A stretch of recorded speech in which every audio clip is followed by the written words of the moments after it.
Hello everybody, it is I, Gliz Caldo, and welcome to another sound effect video. You can find the download link for the sound effect audio right in the description in the sound effect archive. This way it's a lot safer to find the sound effects that you want to use for your projects without having to find a third party and endangering your computer to viruses.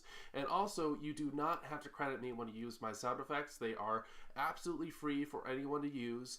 But if you do credit me, other people will be able to find the sound effects too and be able to use them for their projects, but it is not required.